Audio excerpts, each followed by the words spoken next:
Australia ने जीत अपने नाम कर लिया। हम हार की बात ही नहीं कर रहे, हम जीत की बात कर रहे हैं, जीतने वाले की बात करते हैं। हम जीतने वाले की बात करते हैं। देखिए, ऑस्ट्रेलियन माइंडसेट की जब बात की जाती है कि दुनिया की पहली और that is the only team जिसने तमाम टाइटल जीत ली है, बिल्कुल, और तमाम ट्रॉफीज इन्होंने अपने नाम कर ली है।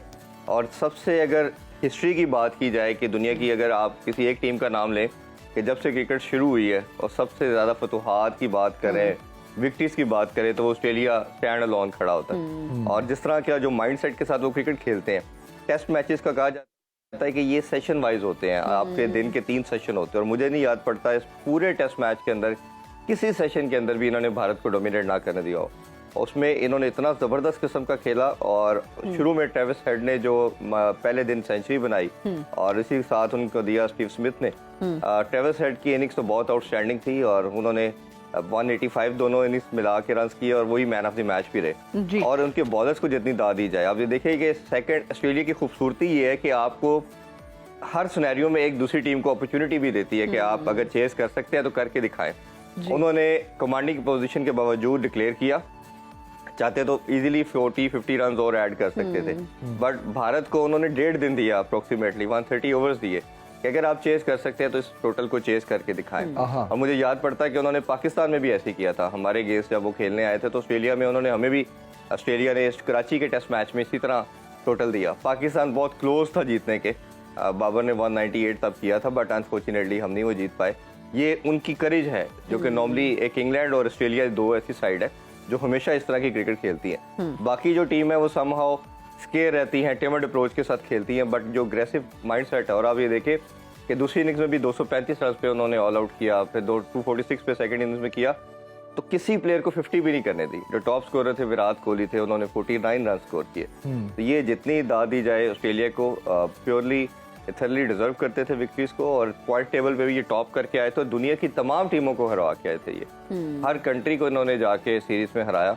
और ये मेरा ख्याल है कि जो बंच इनका बना हुआ है इस टाइम लड़कों का, ये बहुत जबरदस्त है। और ये आने वाला वर्ल्ड कप भी मेरा ख्याल है कि ये one of the best contender भी हो सकते हैं। ऑस्ट्रेलिया की टीम हमेशा से बड़ी स्ट्रांग रही है इरफान साहब, और उसमें प्लेयर्स, जिस तरह आपने इस बंच की बात की कि बॉयज बड़े जेलिन है।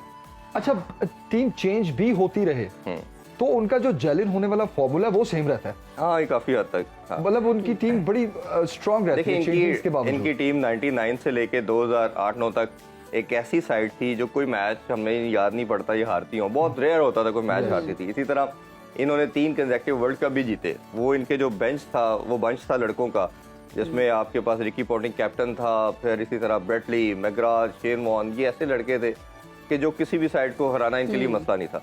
फिर थोड़ा सा डाउनफॉल आया इनकी साइड के ऊपर, फिर दोबारा ये खड़ी हुई, 2015 का वर्ल्ड कप जीता। और फिर इस तरह आप ये देखें इनकी कंटिन्यूटी कैसी है। अगर टीम नीचे भी जाती है तो 2-4 साल बाद फिर खड़ी हो जाती है, जैसे आपने बात की।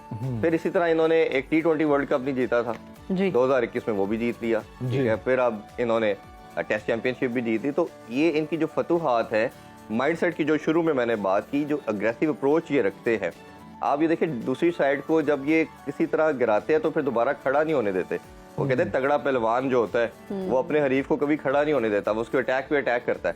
हम जितनी भी सब कॉन्टिनेंट की टीम है, एशियन साइड है या बाकी भी हैं, वो कहीं ना कहीं थोड़ा सा जब एज लेती है तो कहीं ना कहीं बैकफुट पे चली जाती है, और दूसरी टीम जब काउंटर अटैक करती है तो वो फिर अपने आप को हावी कर लेती है। बट ऑस्ट्रेलियन साइड की ये ब्यूटी है, और यही माइंडसेट अभी इंग्लैंड ने भी अडॉप्ट कर लिया है। समहाउ लास्ट 4-5 ईयर से देखिए आप, जिस तरह उन्होंने ओडीआई का वर्ल्ड कप जीत लिया, T20 का जीत लिया, तो वो टेस्ट भी अब इसी तरह खेल रहे हैं। तो ये हमें किसी तरह अपनी क्रिकेट के अंदर भी इंजेक्ट करने की जरूरत है इस माइंडसेट को कि हम लेके आए। और बिल्कुल इसी कॉन्फिडेंस की कमी है मेरे ख्याल में हमारी टीम में भी। हालांकि प्लेयर्स शायद हमारे पास दुनिया के बेहतरीन प्लेयर्स हैं, लेकिन उस कॉन्फिडेंस की कमी है। यस, कॉन्फिडेंस तो ऑब्वियसली होता है, लेकिन आपको एक माइंडसेट चेंज करना होता है। आप जनरली भी आप देखेंगे ना अपने लोगों के अंदर भी, तो शायद हमारी वो अप्रोच उस तरह की नहीं है जो एक एग्रेसिव होनी चाहिए। तो वो एग्रेसिव कंट्रोल्ड एग्रेशन, नॉट हम दूसरे एग्रेशन की बात नहीं कर रहे। बिल्कुल ट्रू दैट। अच्छा इरफान साहब, एक गुड न्यूज है अगेन, हमारा जो ये हाइब्रिड मॉडल वाला फॉर्मूला था वो काम आ गया, और अब न्यूट्रल वेन्यू पर होगा। इनिशियल